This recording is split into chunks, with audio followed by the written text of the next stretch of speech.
Wednesday show. Wednesday show.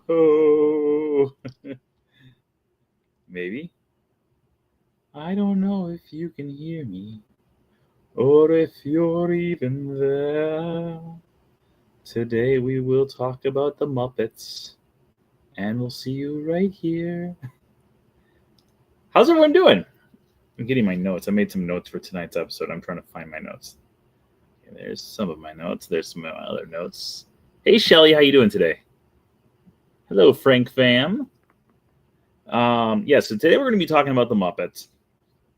We're going to be doing it's going to be, I don't want to say it's going to be a 2-part episode because I've got a feeling it could be a 3-part episode that we're going to be doing over the next few days here.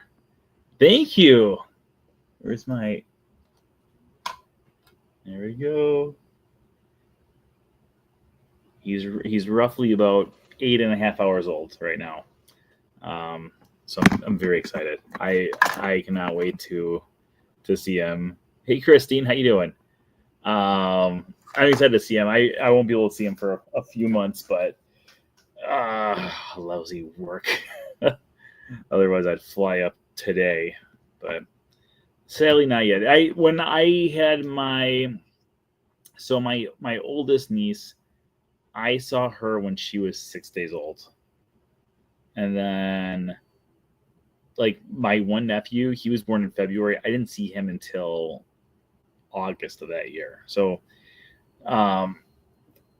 So this one at least will not be as long of a wait, but it's still going to be a little bit of a wait. I'm like, I want to hold the baby. But is everyone doing good? Hopefully everyone's doing well out there. Thank you. Yeah, I've been getting the pictures and stuff from my brother and from my mom and dad and sister-in-law, and I'm excited. I'm very excited. It's every time a new baby is born, I get a little poorer. So, and it was nice because yesterday, my nephew, who is 7 years old, he has it. So in first grade, they have a thing called the mystery reader, and they asked me to be part of the mystery reader. And so I got to do that through Zoom, which was a lot of fun to just watch his reaction. So what they do is they ask you to do a few clues about yourself. Like you give it to the teacher. I gave it to the teacher like 2-3 weeks ago. And so the 3 clues I gave was, I like Disney. But I was like, there's a lot of people who probably are like, oh, that could be my mom or my dad. I'm almost always wearing a hat, and then I like to write. Those are my 3 clues because I figured my nephew would know all 3 of those things about me. And then we did so what they do is before I got on, they had it so they would ask, or they would give the 3 clues to the students, and then the students have to try to figure out who they think it's going to be. And I guess with the first clue, with the I like Disney, a few people are like, oh yeah, like my mom likes Disney, my dad likes Disney, and my nephew was like, oh, that's my uncle. And then the next clue was likes to wear hats, right? Almost always wear a hat. And then again, my nephew is like, oh, that's my uncle. And then the third one with the writer, and then so I've got a when I went on there, I watched the video. I did a video of it when I was getting on there, but I was like recording the screen of his reaction. And so before I revealed myself, the teacher, like the screen was black, and the teacher was like, mystery reader, can you hear us? And I went, I sure can. And I didn't notice it when I was live, but I watched the video last night, and it's funny because my nephew goes, because I always do, these bad voices with him. But I figured if I said, yeah, I can hear you, he'd be like, oh, that's Uncle Brent. So yeah, no, it was a lot of fun. It's been a good 2 days with nephews. But yeah, I'm good. I'm doing good. So today what we're going to do is we're going to talk about the Muppets, specifically Muppet Vision 3D, but we're also going to be doing a backstory about Muppet Vision 3D. And in addition to talking about Muppet Vision 3D, we've already said Muppet Vision 3D multiple times.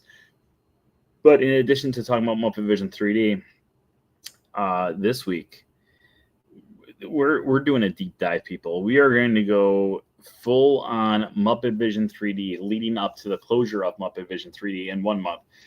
So not just today, not just next week, but probably the next 3 weeks. We will probably have a 3-part episode. I'm not 100% positive yet, but we're probably going to be doing a deep dive about Muppet Vision 3D, the Muppets Courtyard, the Studio One or the Stage One company store, and a whole lot more. So if you guys like Muppet Vision, if you like all that stuff, stick around. It's going to be good. It's going to be crazy. But let's get this party started because we also have some huge news that we've got to talk about too. So we are going to start the 820th episode of The Wednesday Show in 5, 4, 3, 2.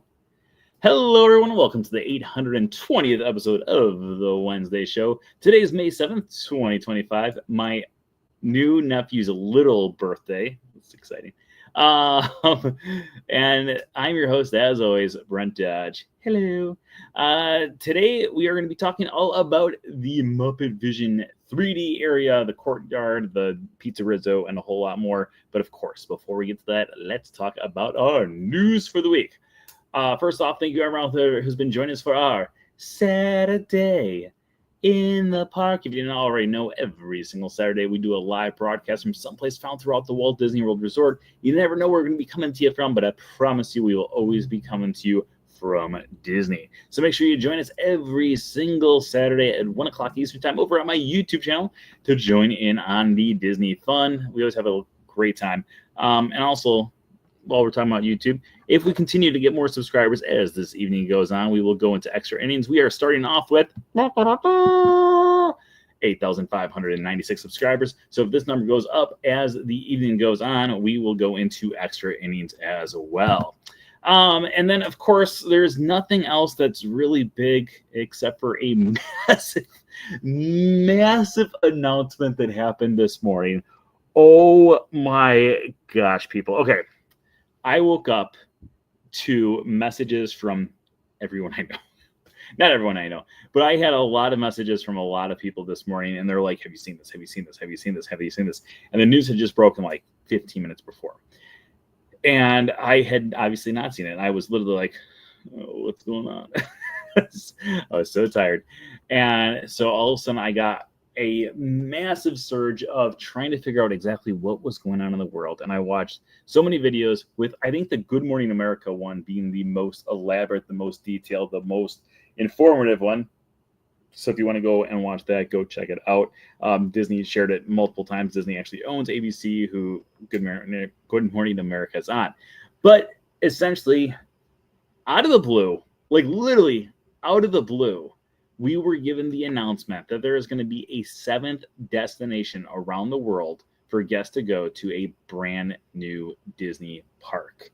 It's going to be in Abu Dhabi, which every time I say it, the last, like, whatever it's been, 12 hours, all I can think about is Adam Sandler being like, Abu Dhabi. So let's talk a little bit about this before we actually get into the show. This is also another reason why our Muppet Vision deep dive is probably going to be 3 weeks long, because we got to talk about this for a little bit. I'm also probably going to film a video about this for tomorrow's video of the day too. But let's talk a little bit about it. So here we go. What do you think of the news of Dubai? We got a lot of people who are wondering about this. Okay, so first off, I think the location does make sense. And let me explain why I think this location does make sense. Because there are a lot of people right now who I know have been saying it's a weird spot to do because the inclusion of different cultures is not that prominent there. However, Abu Dhabi has been kind of on the forefront of doing more inclusive thing over the last few years. So I'm thinking that Disney is hoping that as the next few years progress, because right now they're saying it's going to be 2 years of planning and then another 4 years of construction. So we were looking at a roughly 2031 opening of this thing. I think part of it is, one, it is just like Tokyo. So if you don't already know about Tokyo Disney is not technically owned by the Disney company. It's actually owned by the Oriental Land Company. So the Oriental Land Company back in the late 1970s said, hey, we want to have a Disney park because right now there's all these different Disney parks that are sprouting around Tokyo that are knockoffs of Disney, and we want to have it so it's an authentic Disney park. So the Oriental Land Company gave Disney a bunch of money to use their property, to use their Imagineers, to use their ideas, and come on over and build a brand new park. All of the funding for Tokyo Disney and Tokyo Disney Sea was completely done by the Oriental Land Company. Disney did not spend a dime. However, they do get money from that project because they own all the characters, they own all the ideas, they own pretty much everything that's in the park. They just did not fund it, so they don't get the huge cutback that the Oriental Land Company did. So much like that back in the 1970s, we have a similar thing that has been happening apparently over the last year with this company over in Dubai. So in Abu Dhabi. So in Abu Dhabi, it has become one of the most popular destinations in the world. And actually, now I'm looking down here. Abu Dhabi is actually one of the most popular family destinations for people overseas right now. Yes. So it has become insanely popular over the last few years. They have a brand new theme park out there called Ferrari World, which is like a massive park. It is growing and growing and growing in popularity, almost breaking into the top 10 for most visited parks in the last year.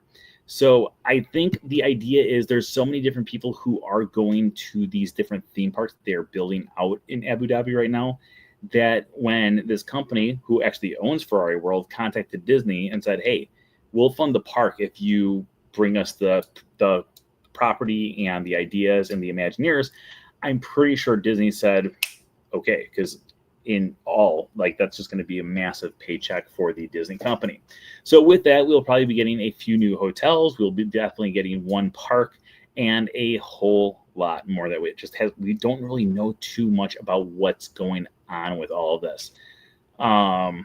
So I feel like we are going to be getting a really high advanced type of park, mainly due to the fact that when you go through and you look at all the different destinations that are going on in Abu Dhabi right now, the technology in those parks, I spent a good portion of the morning going through and researching a lot of these different parks that are out there.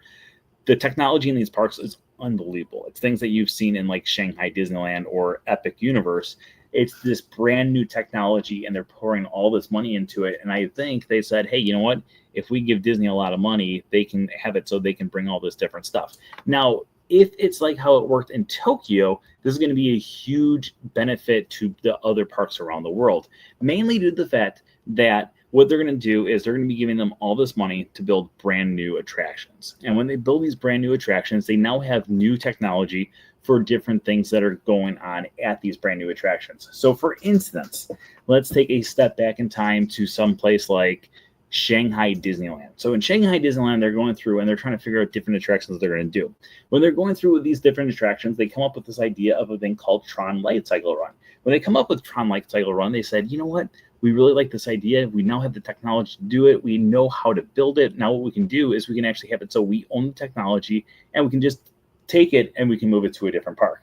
I kind of feel like that is another thing that Disney's going to do, is because now they're going to have it so they're going to be building these brand new attractions using new technology and everything else, that they are now having it so someone else is paying them to learn how to do things more advancedly.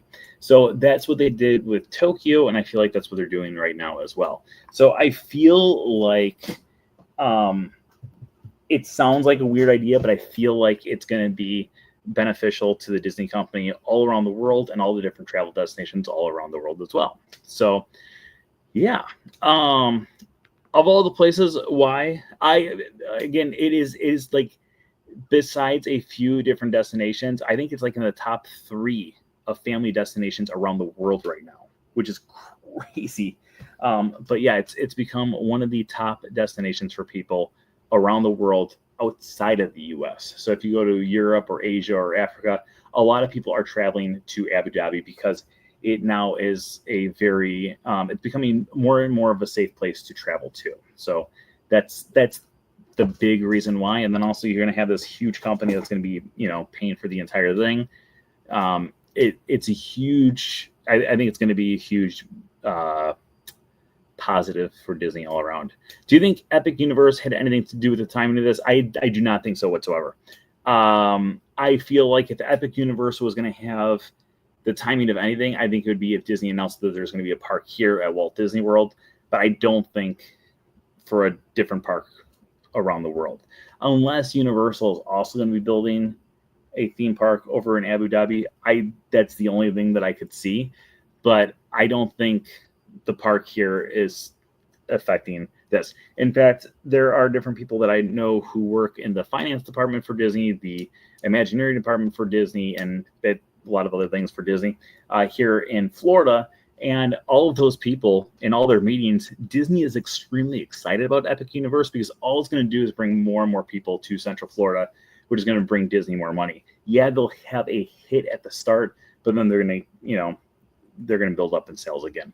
I think most people who are going to be coming, especially with the way that Universal is doing the ticket sales for Epic Universe, I think a lot of people are going to be coming to Disney as well while they're down here. So we will see.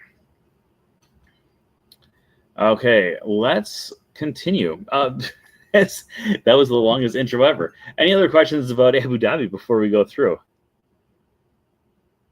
I feel like there was one other thing. What do I think of the news? I think, like I said, I think it's going to be beneficial to Disney in the long run. I think we are going to have a lot more technology here at the parks as well. So I'm very curious of what we're going to see, what's going to happen. If you look at the concept art, it's like very vague right now. It's a very popular guy who's done a lot of different concept art for Disney in the past, and it's like essentially we don't know exactly what we're going to do, but here's some ideas, and let's do a abstract drawing pretty much of what may be coming through. Will you go? I will go at some point. I just need the money. I was still trying to get out to the Asia parks. And I also really want to go back to Paris at some point soon because I saw someone posting pictures about the Paris parks the other day, and I was like, oh, I really miss those parks. I was only in them for like 7 or 8 days, but I really, really miss those parks. Universal is building a park in the UK, but even that wouldn't affect the I usually the idea of having different theme parks in the same area of each other is actually very beneficial for the other thing. So a lot of people online will constantly talk about Disney versus Universal, Disney versus Universal, Disney versus. In reality, it really benefits both companies whenever a new attraction or a new park comes, because all you're doing is bringing more people to the area. And I think a lot of people they don't realize that. Even when Universal Studios first opened up right down the road, Disney did like a full page ad in all the papers saying like, welcome to Central Florida. So it is one of those things that all it does is help the tourist industry in any area. But yeah, I don't think this is a response to Epic at all. Like there's no like I said, if they said this morning, hey, we're going to build a brand new theme park in Walt Disney World, then I'd be like, okay, this is a response to Epic. But I don't think this is a response to Epic at all. Okay, but as always, tonight's episode is sponsored by our Patreon pals. If you're one of our Patreon pals out in the chat room right now, give us an oh yeah. That was the longest intro I think that we've ever had in the history of the Wednesday show. We are down to 12 minutes left of the episode. No, that's not true. Okay, so let's talk about Muppet Vision 3D. I pull up my notes here because I just for dates and stuff. Let's talk about Muppet Vision 3D. So Muppet Vision 3D is going to be going away in a little over a month. And by the way, there are Patreon pals out there in the chat room right now. Oh yeah. So Muppet Vision 3D is going to be going away in a little over a month, and I think it's important for us to do a deep dive, not just on Muppet Vision 3D, but the Muppets Courtyard, Pizza Rizzo, the Stage One Studio or the Studio One Company Store, and a whole lot more, because I don't know when else we're going to be able to do a deep dive on these things without people actually being able to go through and experience these things. But in order for us to go through and talk about what's there now, as always, we have to talk about what was there in the past. Now, I know you're thinking, but Muppet Vision 3D opened up right around the time that the park opened up. You are 100% correct. So, what on earth are we going to talk about for the past? Well, first off, I think it's important that we talk a little bit about Jim Henson. Now, Jim Henson, of course, created the Henson Company and the Kermit and Friends and the Muppets and everything else 70 years ago. In fact, we're on a celebration of 70 years of the Muppets going on right now. If you go over to the Marketplace Co-op, every single week they have a brand new magnet of a different Muppet on there. This one right now is one of the pigs from Pigs in Space. And it's each magnet's there for like 3 weeks before it disappears. It's 70 weeks of magnets. Right now, I think this is number 35. I think they're right now at a halfway point. So the 70 years started in 2024. But the Muppets have been a staple of entertainment for years and years and years, for 71 years now. And when they first made their way to the big screen, or not the big screen, go back further. When they first made their debut, they originally started off at the Jimmy Dean Show, unless it's the same Jimmy Dean as your sausages. Jimmy Dean used to have a show, and Ralph the Dog used to make regular appearances on there. Ralph the Dog was voiced and performed by the one and only Jim Henson, and as time would go on, he would perform more and more characters like Kermit the Frog as well. Now, he started to slowly build up a team of different puppeteers, and these puppeteers then became Muppeteers and had it so they started to go through and create more and more Muppet characters. The idea was zaniness is the key to everything in life, which is true. Having fun, having a good time, and also just bringing a little smile to the world. Now, as time would go on, eventually they would open up with a brand new television series known as The Muppet Show. This would be the first time that every single person across America would get a regular dose of the Muppets every single week. So with The Muppet Show, they had it so every single week they brought in different famous actors, and these different famous actors would be the hosts of the show, kind of like Saturday Night Live, but with Muppets. So every single week they would have a different person come in, and all of the different Muppets would do different acts, either with the performer or completely without the performer as well. If you've never watched The Muppet Show, you can find the entire series over on Disney Plus. It was actually the very first thing that I binge watched when the Disney Plus first launched. So I was like, I need to watch The Muppet Show because I had a lot of the different tapes, but I had never seen every single episode. So I went through and I watched every single episode of The Muppet Show, and they are all good. No, there's some that are great and there's some that are but the Muppet Show became a staple for family entertainment around the world. It became so popular that back in the late 1970s, the Muppets would launch their very first movie called The Muppet Movie. You know, really good name. Now, a few years later, we would get Muppets Take Manhattan, or I'm sorry, not The Great Muppet Caper, then we get Muppets Take Manhattan, and then for quite some time there, the Muppets just kind of fell off the face of the earth with the main group, but then we got characters like Fraggle Rock, Dance the Carrots Away, Save them for another day. Remember that? Let the music play down in Fraggle Rock. I love Fraggle Rock.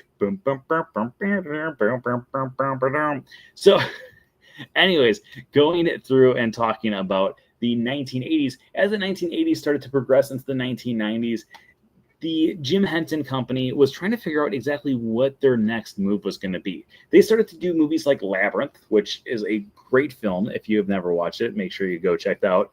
The Dark Crystal, not as good, but still pretty good. And then they started to work on more and more bigger feature films, things like Star Wars, like The Empire Strikes Back and Return of the Jedi. We hit some up into there. Have you ever heard of Yoda? Yoda is performed by Frank Oz, the same person who would perform Miss Piggy as well. So going through and talking about all these different Muppet things, in the late 1980s, the Jim Henson Company and the Disney Company started to talk to one another. And Jim Henson had this idea in his head. He grew up with Disney. He loved Disney. He felt like the values of the Disney Company and the Muppets went hand in hand with one another. So it would just make sense for maybe at some point the Muppets to go off to live with the Disney Company for all time. And yes, the Disney Company said this is a great idea as well, and they started to put the paperwork down. Now, some of the first test runs that they had would be over at a brand new park that opened up in 1989 in a little place called Disney MGM Studios. Now, Disney MGM Studios would go through and have it so they had all of the things focused on the idea of making movies.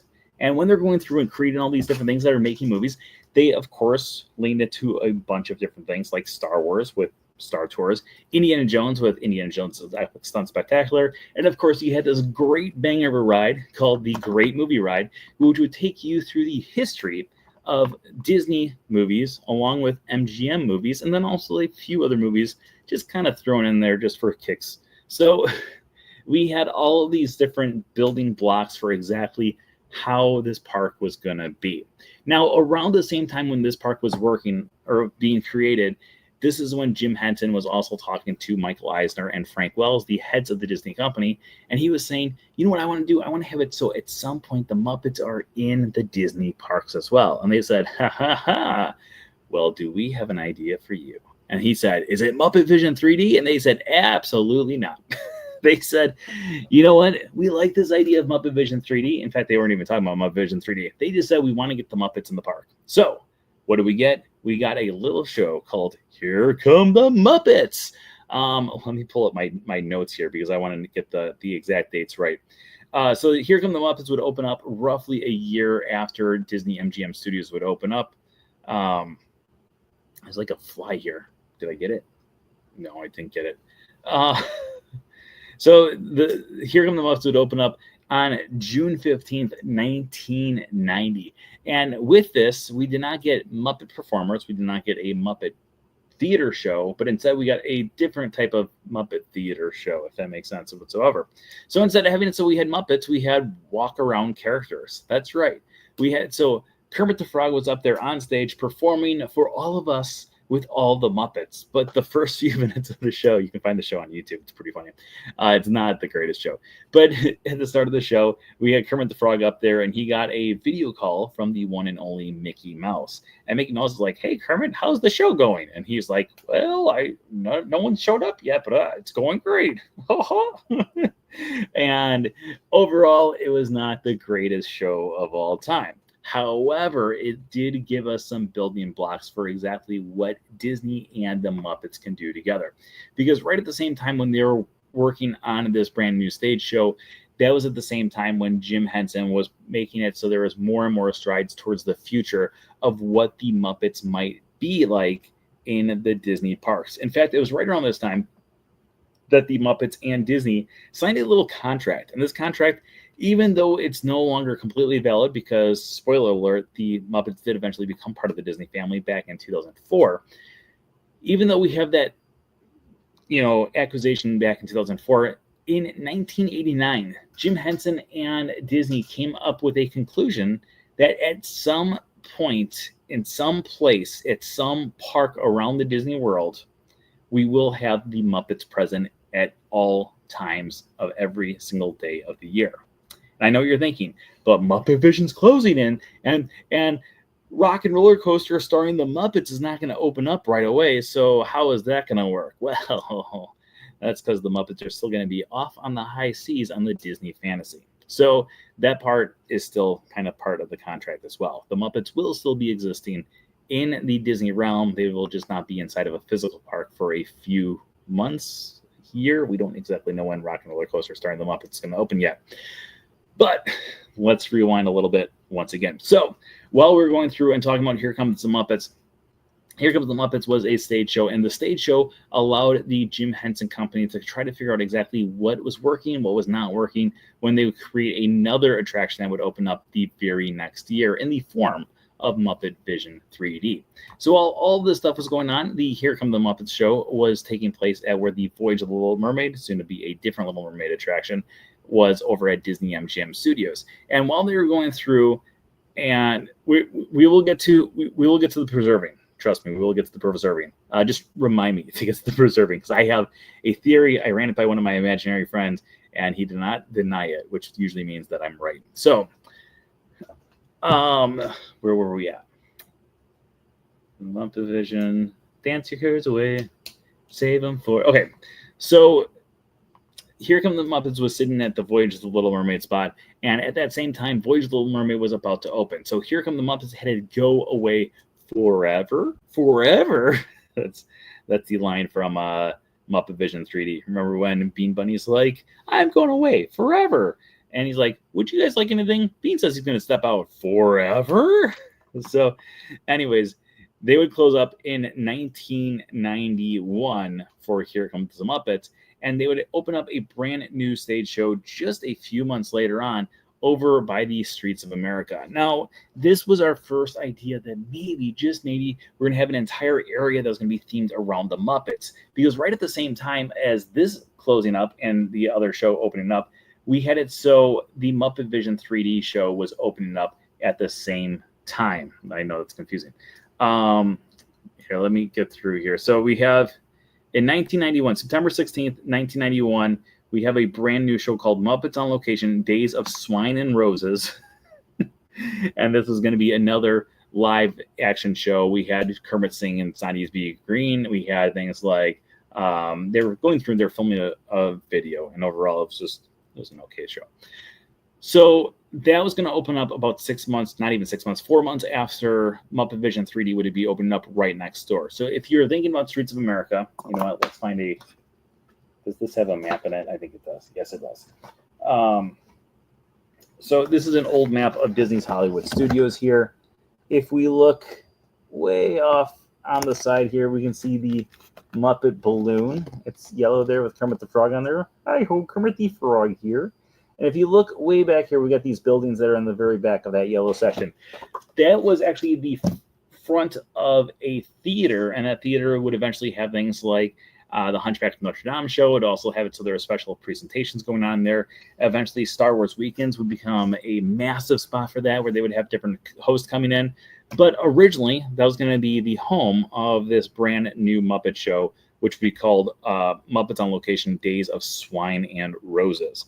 So again, we had these giant creatures of the Muppets there, and it was not the greatest thing. In fact, it was just a little bit more terrifying than it really should have been. So that show would only last for a few years there until it closed down in January of 1994. However, Here Come the Muppets and then Muppets on Location, two shows that just never really were supposed to succeed. Because while all this stuff was going on, we had a different thing that was being built in the form of Muppet Vision 3D.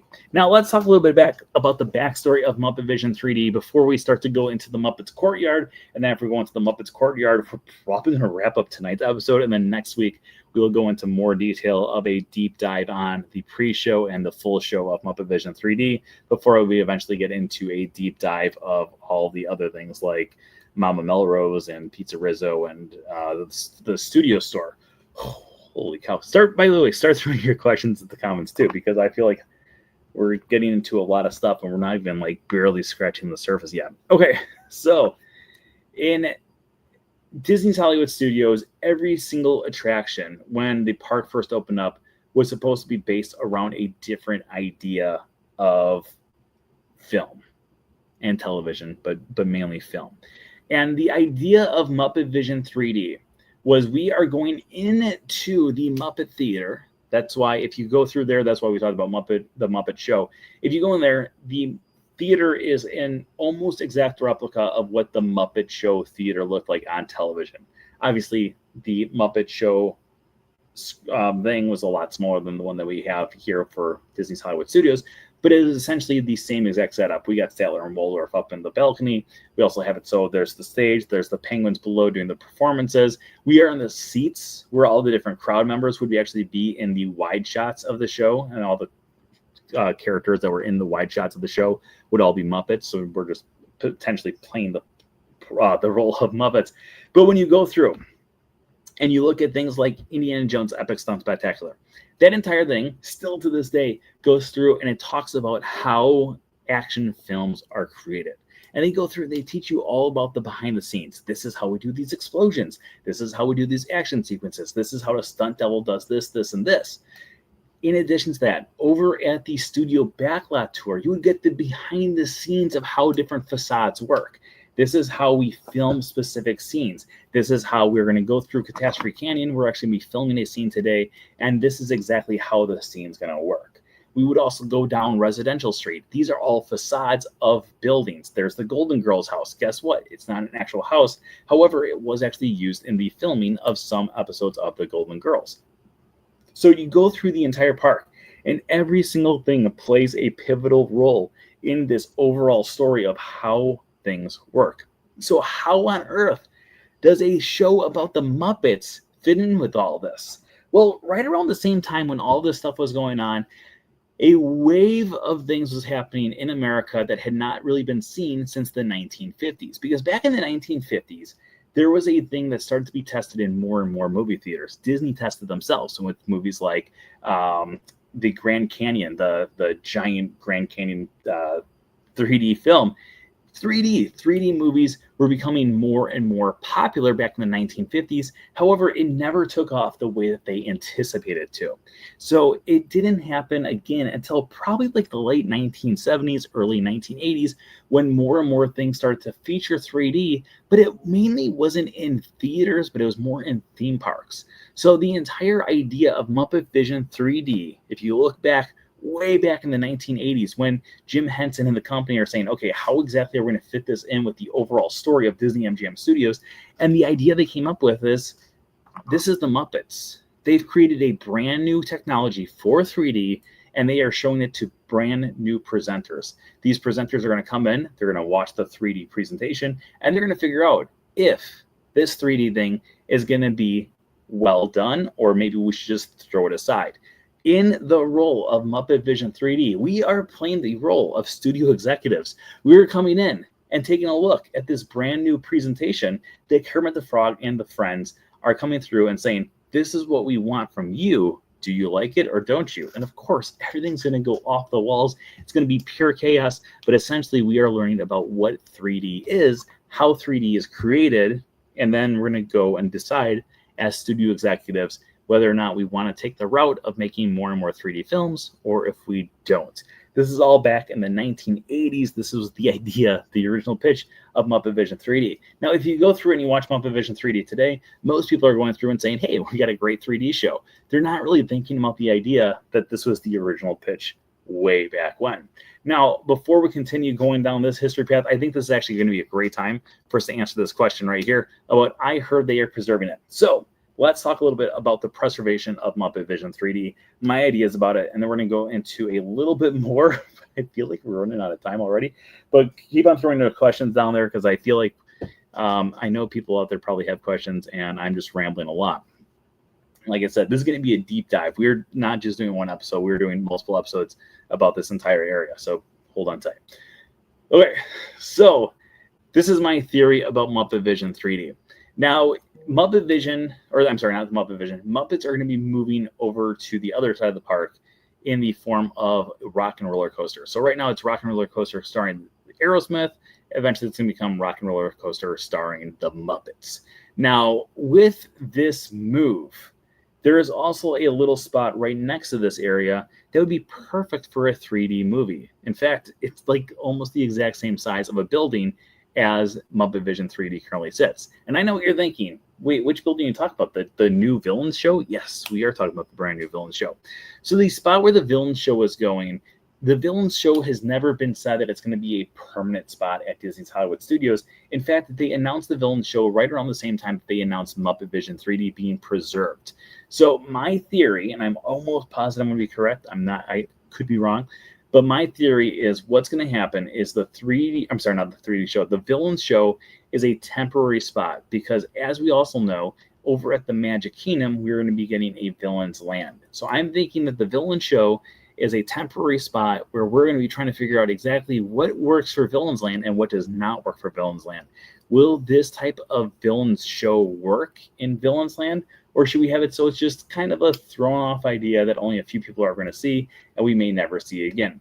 Now, the spot that was here was, before that was Lightning McQueen's Racing Academy. Before that, it was, they had a dance party there. Before that, it was a different dance party. Before that, it was a different dance party. And before that, it was non-existent. This has always been a temporary spot where just things kind of go in to be tested out.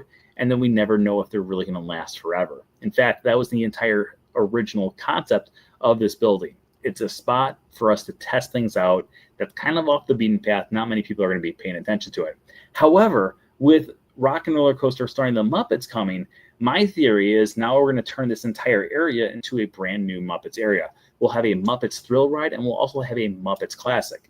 Because with Muppet Vision 3D, yes, a lot of people think it's going to go on Disney Plus. I do not think it's going to go on Disney Plus, mainly due to the fact that Muppet Vision 3D is a full experience. Because yes, you can have it so we watch Kermit the Frog going through and talking about Muppet Vision 3D. We're not going to have any of the 3D effects. You're going to be watching it at home, and they're going to be like, "Ooh, Muppet Vision 3D," and the thing's not going to be coming towards you. It's just going to be the 3D sign, and that's it. We're not going to have any bubbles, which everyone loves the bubbles. We're not going to have any water effects. We're not going to have it so Sweetums is walking out there. We also aren't going to have Statler and Waldorf up on the one balcony. We're not going to have Bean Bunny on the other balcony. And in fact, if you're going through and watching the show and Kermit starts to talk to the penguins, it's not going to make sense when you're watching on that. When he starts to talk to Bean Bunny, it's not going to make sense because we can't see him. It's not going to make sense when Sweetums is going through and he's finding Bean Bunny up on the balcony because we won't be able to see him. So there's all these different factors that come into play, including the fact that the Swedish chef is behind us the entire time. So because of that, I do not think it will be making its way to Disney Plus. I think it just makes sense that they are going to be moving it to a different location. And I think the villains thing is going to be a temporary thing for just a year or two, and then we'll have Muppet Vision 3D restored in a brand new area. That is my long tangent about that. Now let's get back over to the Muppets Courtyard. So while the Muppets Courtyard while the entire area of Muppets Courtyard is going through and being created, we have to talk about a few other things that were in that area. Number one, we're going to have a nice little restaurant in the form of quick service, and typically just pizza. Right now it's Pizzerizzo. Before that it was the Pizza Planet, and before that I am drawing a blank on exactly what it was, but overall it was just quick service food. So we're going to have it so that is just kind of a leisurely spot for us to go through. It has always been kind of part of the storyline of the area. I mean, whether it's things like Pizza Planet, it's going to focus on Toy Story. Now we have Pizzerizzo, which focuses on the Muppets. And then, of course, around the corner, we also have the stage, or the Studio One, I keep on saying stage one, the Studio One company store, which we're going to go into more detail as we go through. But this is an actual studio, and inside the studio, it's all the different props from the Muppets, because this is where the Muppets have their home base for their studio. So if you would go through that store, rest in peace, but if you go through that store, you can find different props from the Muppets Take Manhattan, the Great Muppet Caper, and of course the Muppet Movie as well, and even Muppet Babies. So that entire area was completely like the home base of the Muppets. Our final building in the area is going to be the one that's often forgotten about. I'm sorry, we got two other things. Two buildings that we have to talk about, which are often forgotten. One of them, much like the Studio One company store, has not reopened since the lockdown back in 2020, is It's a Wonderful Shop. It's a Wonderful Shop was a Christmas store that's been found there. That's why there's a little snowman there. It's a Wonderful Shop, of course, being a play on the words for the 1940s film, It's a Wonderful Life. Right around the corner from that, we have Mama Melrose. Now, Mama Melrose has one of the most interesting backstories of any Disney restaurant on Walt Disney World property, and I always feel bad that people don't really realize what the backstory is. So real quick, we're going to go through the backstory before we continue our walk through this area. Holy cow, we're going to be covering so much ground over the next 3 weeks. It's like mind-boggling to me. Does anyone out there have any questions, by the way, while we're here? Any questions? Or are you guys just like, I don't even know where this guy's going, but I'm kind of enjoying it? Or maybe you're like, I don't know where this guy's going, and I'm hating it. Okay, no questions popping up yet. So let us continue. So Mama Melrose is a very unique, very amazing storyline. And like I said, most people don't really focus on the storyline. They just kind of forget about it. First off, I want to point out that Mama Melrose, unlike the rest of the area, Mama Melrose's last day in operation is this coming up Saturday, which is why I want to talk about it now, in case you have a chance to go out there over the next 3 days. But I know seems slim, but the day that they announced that I was able to get reservations for the last day, I will be eating there on this Saturday, on the last day that's ever in operation. Mama Melrose, to answer this question right here, have you ever eaten there? Yes, Mama Melrose actually, up until the backyard barbecue open up over in Toy Story Land, Mama Melrose was my favorite restaurant in Disney's Hollywood Studios. I love Mama Melrose. So Mama Melrose has a very cool backstory, and it goes like this. So there was a young actress who came from New York dreaming of being a star in Hollywood. Hollywood! It's the place where dreams come true. So she wants to be a big star. She comes from a nice Italian family back in New York City. She knows all of her mom and her grandma's recipes for the finest Italian food that you can ever get. She goes off to Hollywood and she auditions to be an actress in this brand new big budget film. She goes out there, she puts her heart and soul into the audition. The producers hate her. They absolutely hate her. They say, no, you're no good. You'll never have a job here in Hollywood. Get out. So she's disgruntled. So she goes off to another audition at a different company. She goes there and she thinks this is the part for me. It's about a young Italian woman trying to find her spot in the world. She goes, she auditions, and they hate her as well. They say, you're not a good actress. This just isn't the thing for you. So she keeps on going audition, and she's slowly running out of funds, and she doesn't know if she's ever going to make it as a big actress in Hollywood. So she starts to pick up side jobs around Hollywood. And one of these jobs is being an extra in different movies. So she's getting paid just a little bit every single day. But at least she's in the movies. And she's thinking, well, maybe if I keep on being an extra in these movies, I'll eventually work my way up. Maybe I'll get a side part, and then I'll become the big Hollywood star that I know I should be. So while she's going through and she's being the extra in these different movies, she starts to have it so she's bringing to work her authentic Italian food. And she starts to get to know a few different people who are on the set. And one of them says, that food looks really good. What is that? Oh, she goes, oh, this is my mom's favorite spaghetti and meatballs. Oh, can I try some? Yeah. So she, starts to offer people food, and more people start to fall in love with her cooking. And they start to realize that maybe she should just start bringing bigger portions of food to work every single day. So she does. So she starts to go through and she starts to bring in more and more food. Eventually it gets to the point where people start to pay her. And then her big break finally comes to her. But it's not in a big Hollywood film. It comes when one of the producers that's on the studio lot comes up to her and says, I heard about your food.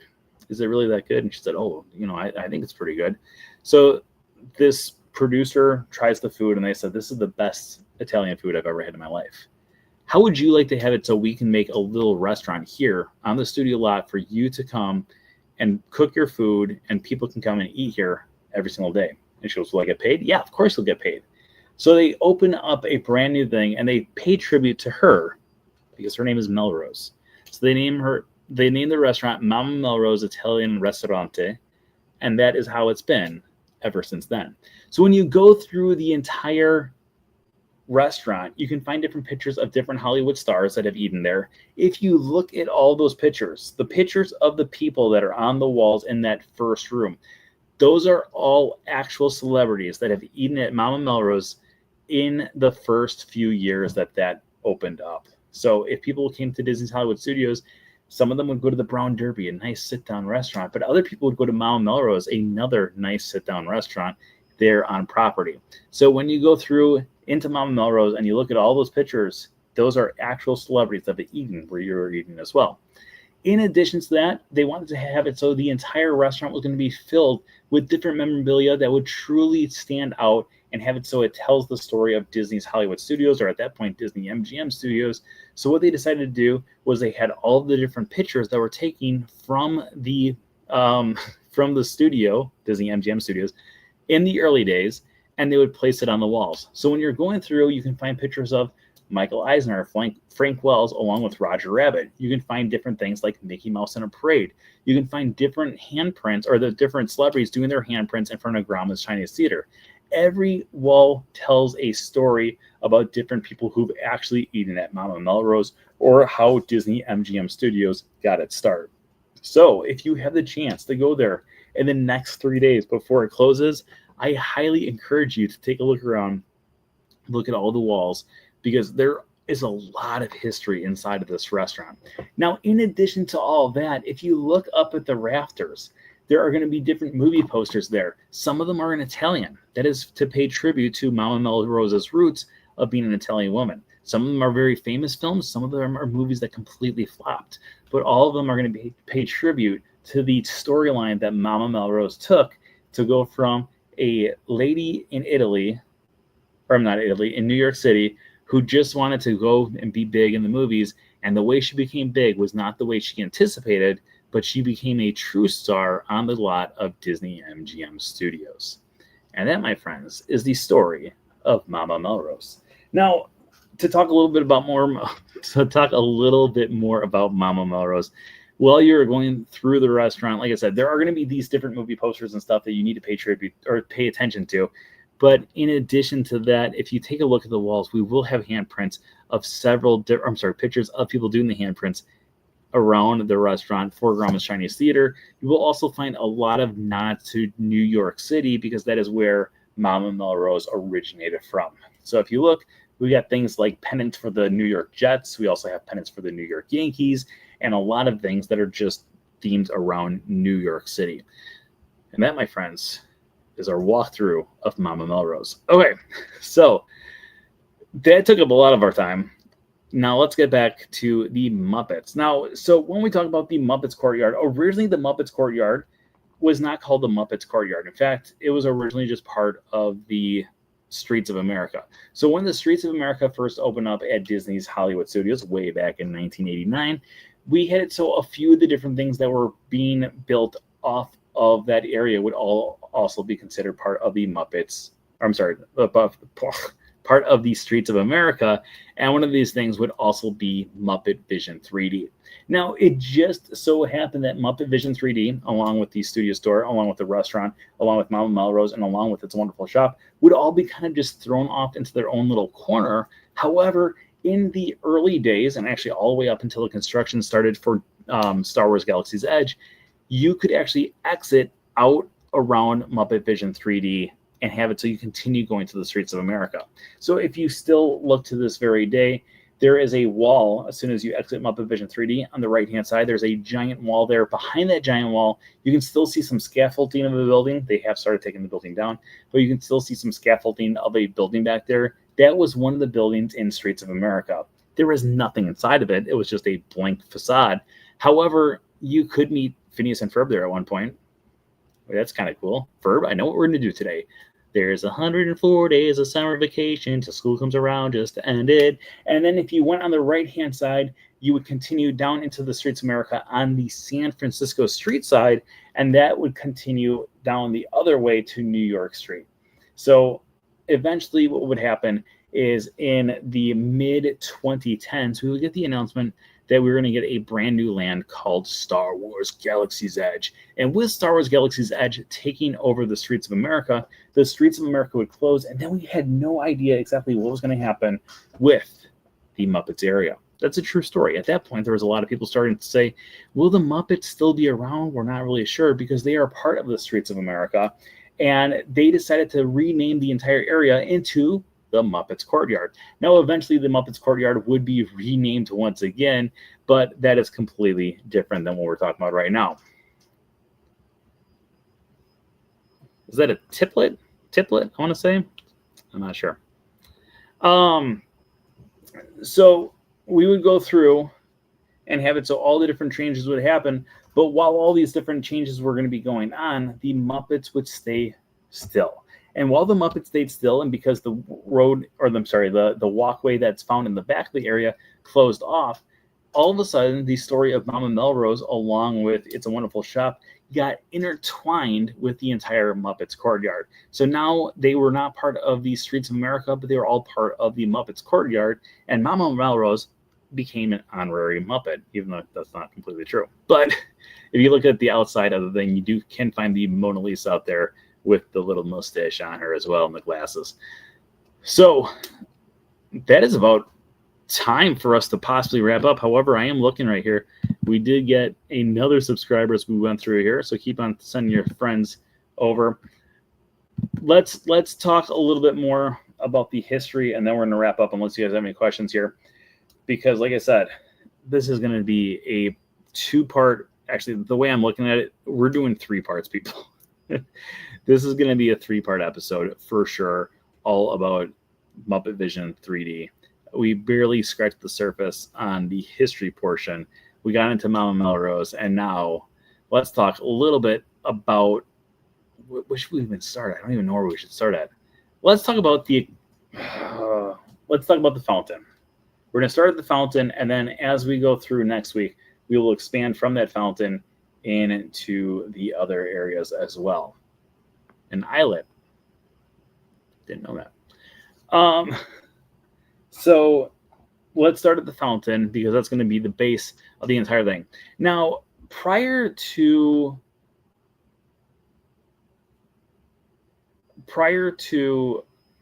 Miss Piggy being the only person on the fountain, we used to have it so this fountain served the purpose of a few different things. Once again, going back to the founding area of Disney's Hollywood Studios or Disney MGM Studios, where the entire thing was going to be based around film. So not only did we have Miss Piggy in the middle, but around her we would also have Animal, Gonzo, and Fozzie. The 3 of them are going to be going through and filming a video of their own.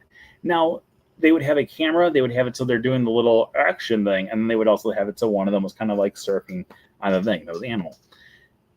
On top of that, or on top of a thing, we had it so Animal's going to be on top of a little floaty. That floaty would actually shaped like a mouse, and that mouse would be none other than Mickey Mouse. So that was the fountain that would then take us off into the rest of the area. Again, keeping that as the essential portion of Muppet Courtyard, that would help escort us to Muppet Vision 3D. It would also help take us to a different movie in Toy Story over at Pizza Planet, and it would also help transport us to Mama Melrose along with the Studio One company store that would have all the Muppets merchandise and the Muppet props inside of it as well. But that is going to be wrapping up our episode here, unless you guys have any questions. I don't know if anyone out there has any questions. The chat room's kind of quiet tonight, and I don't know if it's because I'm boring you or if. So we'll do questions for a few minutes, but next week what we're going to do is we're going to start going with the history of Pizza Rizzo and Pizza Planet and that entire area, and then we'll get into the extended cube of Muppet Vision 3D / inside the building, and then in 2 weeks what we'll do is we'll talk about the pre-show and then the actual show of Muppet Vision 3D. We have a lot to cover. There's so much to cover in this area. What's your favorite meal at Mama Melrose? I love the chicken parmesan. The chicken parmesan is what I will have on Saturday. That will be my last meal at Mama Melrose. They used to have a really good pizza there years ago, which I liked more than the chicken parmesan. And I don't remember I don't even remember what kind of pizza it was. I just remember that I used to get it every single time because I really liked it. I'm trying to blank on what it was. But it was a really good pizza. It was like a flatbread pizza. And they got rid of it, and I was like, are you kidding me? And then I tried the chicken parmesan. I was like, oh, the chicken parmesan is pretty good too.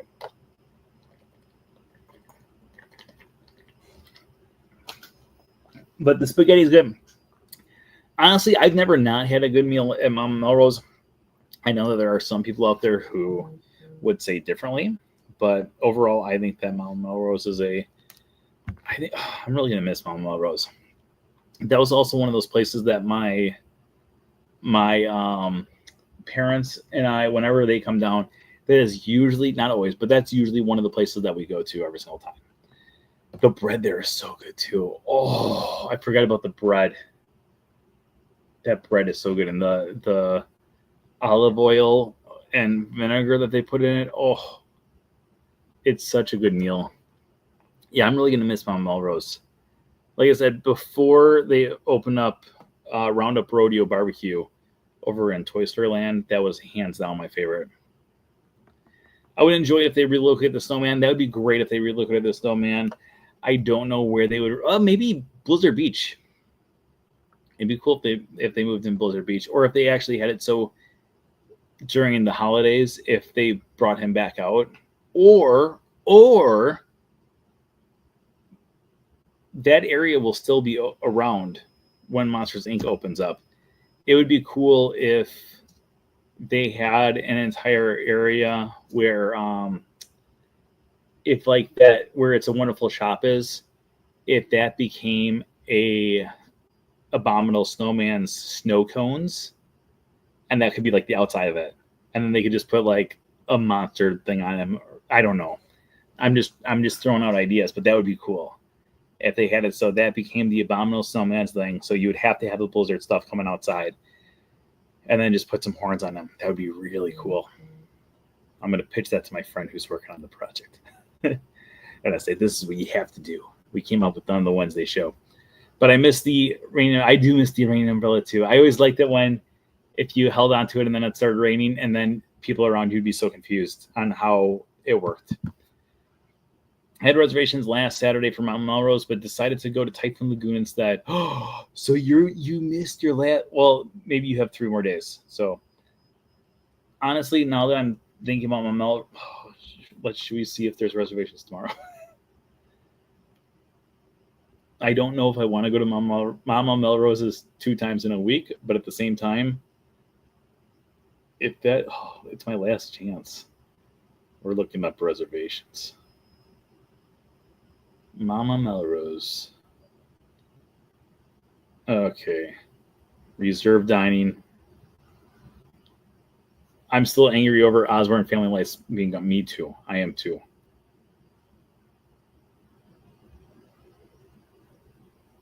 Okay, let's see here. I could get in for lunch on Friday. Saturday's completely filled. Tomorrow's completely filled. And Friday's available for one day or for one time, but I can't make that time because I'll be at work. Oh my gosh. There's literally only one availability for Mount Melrose for the rest of all time. I'm tempted to just take it. Oh, you know what? But let me change the amount of people in my party. That might change it too. I put down party of 1. I'm having a me party. A party for myself. Oh yeah, if you go to 2 people, it's got a lot more. Ooh, so we could go to Mount Melrose tomorrow. Is the Earful Tower still back there, or we just can't see it, or is it gone? It's gone. So the Earful Tower is the same spot where the Jenga Tower in Toy Story Land currently sits. So the reason they put the Jenga Tower there was to pay tribute to where the Earful Tower once stood. So if you want to still see the Earful Tower, they do have an Earful Tower over in Disneyland Paris at the Disney Adventureland Park, or Adventure Park, Disney Adventure Park, Disney Adventureland, Disney Adventure World. I can't remember. It was the Walt Disney Studios Park, but it's switching its name this month. So I'm drawing a blank on exactly what the new name is. Where do you think the plane is? The plane is currently in a museum over in California. So the plane is still going strong. They actually had it so a few years ago, they did an entire D23 thing at this museum, and that is currently where it's sitting. They said that they will probably move it at a different spot at some point, but currently you can go visit it at a museum. So it still exists. It is still going strong. Wait, any other questions out there before we wrap this bad boy up here? We talked a lot about Mama Melrose. Well, we talked a lot about Abu Dhabi. But we also talked a lot about the history of Here Come the Muppets and the swine and things. So all the buildings the tram used to go through, like the costume shop, are gone. Yes. So the only building that would still exist is, and that's not even completely, but the third track that was added for Toy Story Mania, that used to be one of the buildings that used to, like where the costumes were, that was the front part of that costuming building. So that is going to be the closest thing. But yeah, everything, that entire Toy Story Land and Star Wars Galaxy's Edge, that is all that area. So roughly, to kind of put it into perspective, the area where the Pixar ball is, that would have been like right where the costuming department was that you used to go through. And then if you go to like near the entrance of Toy Story Land now, or I'm sorry, Toy Story Mania now. So you have to remember, Toy Story Mania used to be on the other side. The entrance used to be in Pixar Place. and they swapped it. So the current entrance of Toy Story Mania, like where you actually enter in, that used to be where like those the airplanes were that you would go around, and then on the left hand side you would see the Eiffel Tower, and then kind of near where like the entrance area for Toy Story Land is, that was like where the shrubs were, and then they had the horticulture department right there, and the horticulture department just moved the entire department to a different spot. So, and all the different spots, all the costume department that is currently found over by ESPN and Wide World of Sports. It's a much bigger building now, so they actually got a huge upgrade. Horticulture moved along with the rest of the horticulture team over behind Disney's Animal Kingdom, and again into a much larger space. So all of them, all the cast members that worked in those areas actually got upgrades. So, but the buildings are gone. Okay, but I think we're going to be wrapping up right here. As always, thank you to our wonderful, super duper, our wonderful Patreon pals for being the hosts or the sponsors of tonight. I was like, I couldn't think of the word. The sponsors of tonight's episode. If you're one of our Patreon pals out there in the chat room right now, give us an ooh yeah. All right, thank you everyone out there for joining us once again this week. Please keep on spreading the word about the Wednesday show and From Screen to Theme, and invite anyone and everyone to join the groups over on Facebook. And of course, if they have not subscribed yet here, make sure that you send them over to subscribe as well. We will be at 8,600 by tomorrow, mark my words. But as always, let's just start greening out. But as always, thank you everyone for joining us once again this week. I hope you guys enjoyed our part 1 of a part 3 episode series of a deep dive at Muppet Vision 3D and the Muppets Courtyard. As always, remember that anything can happen if you let it. Until next time, have a great week, everybody. Bye-bye. Goodbye now. Bye-bye now. Goodbye. Goodbye. Are they gone? Are they gone? Well, good. My cheeks are just killing me. I can't stand this kind of